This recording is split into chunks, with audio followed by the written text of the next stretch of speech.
The endowment effect. There's a subtle shift that happens.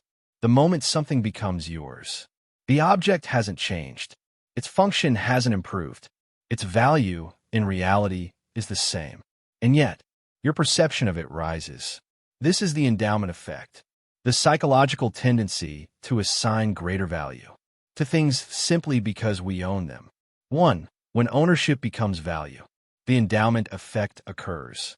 When ownership alters judgment, what is just an object becomes personal. A mug, a piece of land, an idea, a role, a belief. Once it is ours, we defend it, overvalue it, resist letting it go, not because it is superior, but because it belongs to us. 2. Why ownership feels like extension of self. Psychologically, ownership blurs boundaries. The mind does not separate what we have from who we are. Possessions become symbols. They reflect effort, identity, memory. To lose something we own feels like losing a piece of ourselves. So value increases, not in the object, but in the meaning attached to it. 3. Loss aversion at the core. At the heart of the endowment effect lies loss aversion. Losing something hurts more than gaining something equivalent feels good. Once ownership exists, letting go feels like loss, even if nothing is objectively taken away. The mind protects what it has more fiercely than what it could gain. 4. Why we resist change.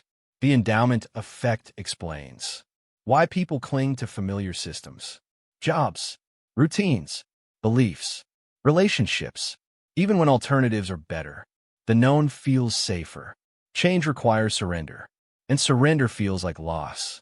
So stagnation masquerades as loyalty. 5. The effect on decision-making. This bias quietly shapes choices. We overprice what we own. We undervalue what we don't. Negotiations stall. Opportunities are missed. Progress slows. Not because options are poor, but because perspective is distorted. Ownership narrows vision. 6. Identity, ideas, and ego. The endowment effect extends beyond objects. Ideas we hold feel more correct. Opinions we formed feel more justified.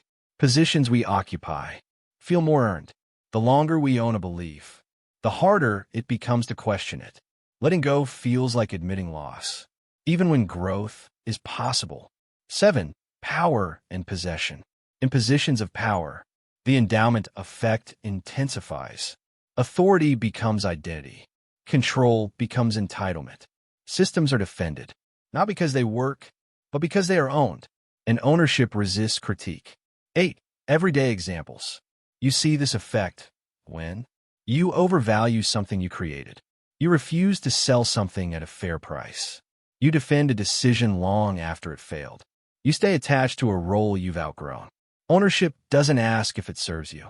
It asks only if it's familiar. 9. Awareness as release.